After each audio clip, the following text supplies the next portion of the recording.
Hey guys, just another quick follow-up video to my previous filter videos for my above ground pool with an Intex pump and Haywood skimmer. I recently replaced my pump. I was having problems with it, so I bought a new one. The problems I was having were it wasn't produce chlorine any longer. Normally when that happens, I would clean the titanium plates and then it would start working again just fine. It would report low salt when the plates were dirty, and then I pretty much had to do that a couple times a week it was getting down to, and then it just, even when I cleaned them completely, it wouldn't ever produce chlorine. So I replaced it. I ordered the exact same model, but I received a slightly different model. Now I wanted to show you that. This is the model I received. It has very similar specifications to the one I had before. It's just a slightly updated model basically, and this is what it looks like. I set it up exactly like I did the other one, except that this one has a couple extra features that I really like. It has the same flow, the amount of gallons per hour, etc. is all identical to the model that I have in my other videos, but a couple things make this one a much better choice. So if you're buying a new one, I recommend this model way over the other one, and I'll tell you why. So a couple things. First of all, you'll notice that the titanium plates, instead of being where they were on the old model, are all together right here. So this one here is the main one. That's the one that does the most, and then this is the smaller of the two. That's one nice feature, that they're kind of off on their own. There is no clear plastic that gets messed up from the sun. It's all enclosed in this nice plastic module here. So that's one thing I like about it. Number two is it has an auto clean feature. So before I was having to clean these suckers, like I said, once every couple weeks, and then it seemed to be even more often based on the hardness of your water. You had to do it pretty frequently to get the calcium or whatever that chemical, that white stuff that builds up on the titanium plates, to get them off. And you would do that. I made a video on how to clean them with some acid. That being said, this new one has an auto clean feature where it reverses the polarity every so many hours based on the hardness of your water, and you set that when you configure your pump, and that apparently cleans them automatically instead of you having to do it. Since that's been done, I've had almost zero calcium on the plates. I set it to the maximum amount of possible to have it clean as often as possible, because I have really hard water because I use well water. So I've set that to do that auto clean feature at the maximum amount possible, and as a result, I've checked the buildup about once a month. I've had this new pump for 2-3 months at this point, and I've checked the calcium buildup only once that I find a little bit of buildup, and I went ahead and cleaned it the acid method.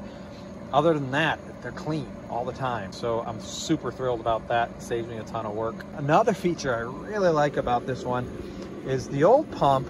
You really only had a choice of setting the timer for the amount of hours you wanted the chlorinator, and that was also the amount of hours for the pump itself. So there was no way to actually set a different time for the pump to stay on. Maybe you want the pump to cycle the water 12 hours a day, but you only want chlorine being produced 6 hours a day.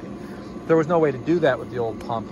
You just would have to do a full 12 hours and have it producing chlorine the whole time, or reduce it somewhere in the middle, maybe 8 hours or something to compensate. But either way, when a pump was on, it was producing chlorine. Your choices were either leave it always on as a pump, but no chlorine, or turn it on with chlorine with a timer. There was no other option. This one, on the other hand, you'll notice has a timer button for the chlorinator and a different timer button for the pump. And what's great about that is I can set this to 10 hours and set this to 6 hours. And basically it'll do chlorine for the first 6 and then continue for another 4 with just the pump on. And then it'll go to sleep, which is wonderful. If you set this to 7 and set this to 6, it's automatically going to update this to 7, because the pump has to be on for the chlorinator to work. So updating the chlorinator to something higher than what you've already set your pump to will automatically change your pump setting to the equivalent, but you can set this higher than this. So you can set the pump time to be higher than the chlorinator, but not vice versa, which makes perfect sense. So you can see it also has the self-cleaning function here. That's where I was talking about. So I can unlock my controls, and I can set that to however many hours I want this to be, with the most being every 6 hours I want it to reverse polarity, which means I have very hard water. Or I can do 10 hours or every 14 hours. I do 6 because I have very hard water. You can do boost if maybe your water's turning green, you get an algae bloom, something like that. You can do boost, it'll give you chlorine for longer than the normal 12 hours.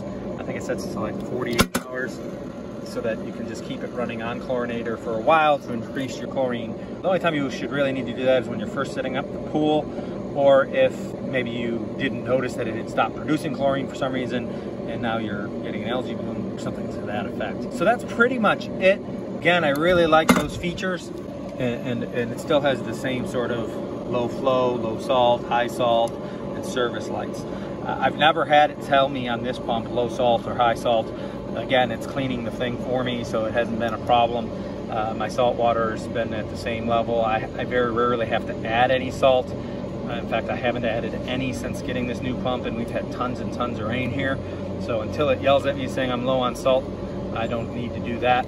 I will say this, you should make sure that you're adding acid to your pool once a week or two, a cup or two a week. You can bring a test of water to your pool supply store and they'll tell you how much acid to add based on the pH of your pool. If your pH is too high, you can test it with a standard 3-way test kit. You test the chlorine and the pH. If the pH is too high, you might be like, well, why do I care? Well, the answer to why you care is if you have the pH too high, 1, it will be more likely to be building up the calcium stuff, but 2, it will ruin the electronics on your pump. So your pump will end up failing over time, which I think is what happened to me on my old pump, is because I wasn't adding acid often enough. It ruined the electronics inside, which is why it probably stopped producing the chlorine. So that's pretty much it, guys, for this video. Again, I just wanted to kind of show you the new model. I wanted to tell you about the new features. I really like the new features, obviously. If you have any questions, post them. I'll try to answer. Subscribe if you like what you see. And I'll post more videos if I come up with something I think might be valuable to others who have the same or similar pumps. Have a great day. Bye.